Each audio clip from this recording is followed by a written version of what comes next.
So first, setting goals, right? Like we said, you don't want to be shooting for the hips. We have a few different ways to think about things. The first is Miriam Kaba. Questions I regularly ask myself when I'm outraged about injustice. One, what resources exist so I can better educate myself? Two, who's already doing this work around this injustice? Three, do I have the capacity to offer concrete support to help them? And four, how can I be constructive? Um, those are generally all oriented towards kind of feeding into someone else's organization. Um, but I think they're important for us to consider as, to get in the mindset of someone who's just recently activated, right? So someone sees someone sees one of Howie's on Saturday, someone watches on Saturday and they see Howie and Matt Ho, and they really like the conversation and it activates them on something, right? So this is the kind of thought process we want to help them um, get through. And that's why the Green Socialist Organizing Project has an education, working group, so that we can start to try to help better educate people on things, inform people on issues, that kind of thing. And then help and hopefully funnel them into, an independent political organizing project like the Green Party.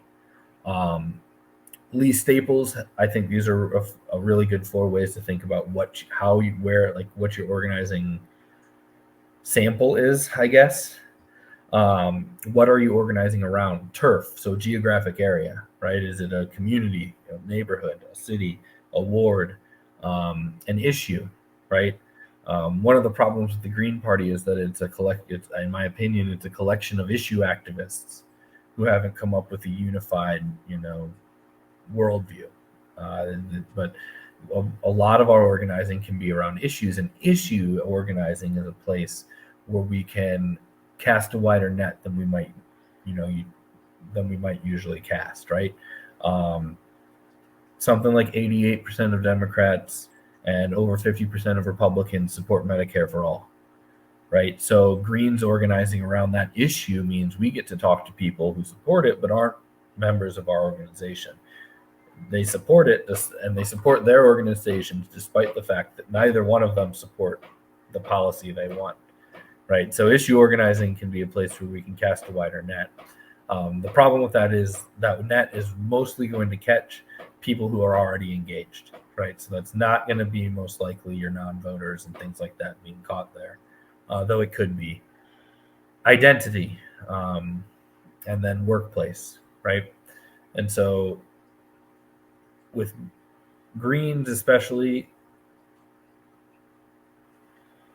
it's going to be hard to do a lot of workplace organizing.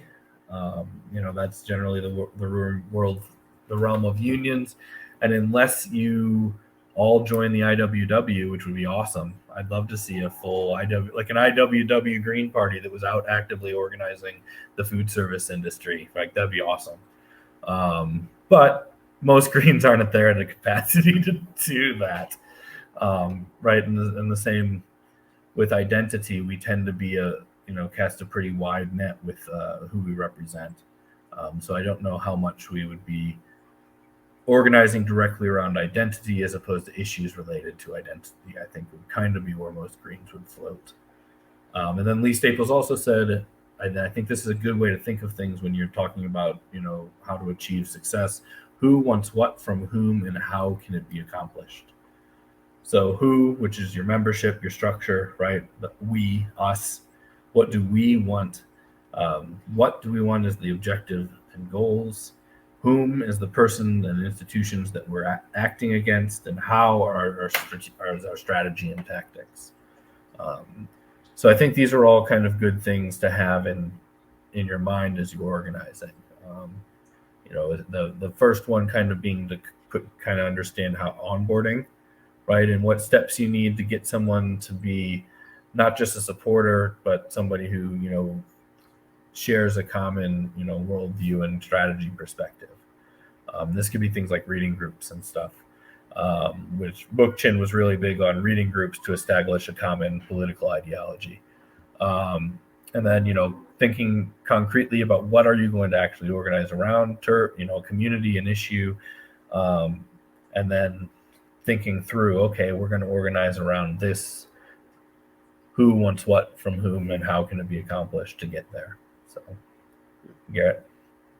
Yeah, yeah, I agree. The first set there is good for thinking about how to bring in new people, because when they get fired up, we've all been there. That's probably how we all joined the Green Party in the first place, right? That something just really gets you angry and fired up, and just, I have to do something about this.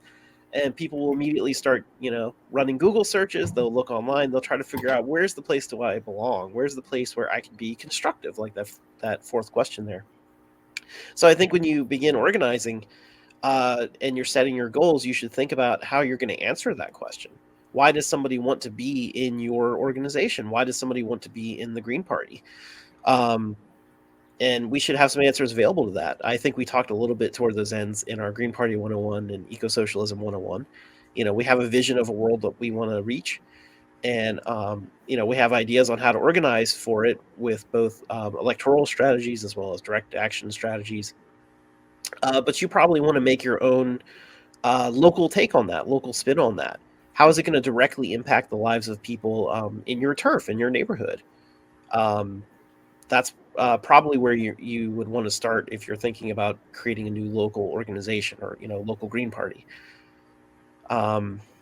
So that's important to think about. And then I do like that last one there too, to structure exactly what your goals are. Think about who needs to be involved in that. Like, how many members do you need?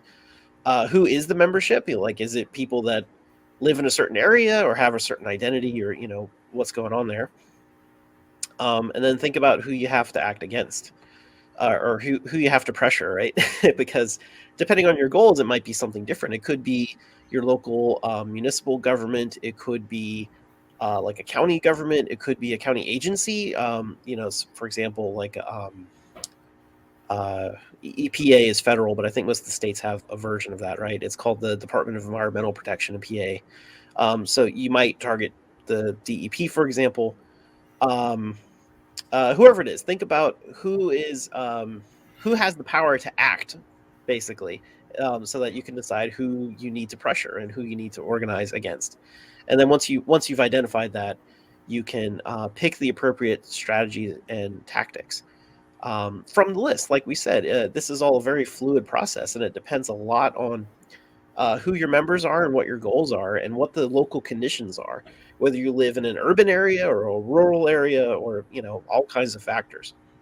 So unfortunately, we can't hand you a blueprint or a checklist on this stuff, but hoping that setting the right mindset here and giving examples of what other people have done will help inspire you to find the right thing for your community.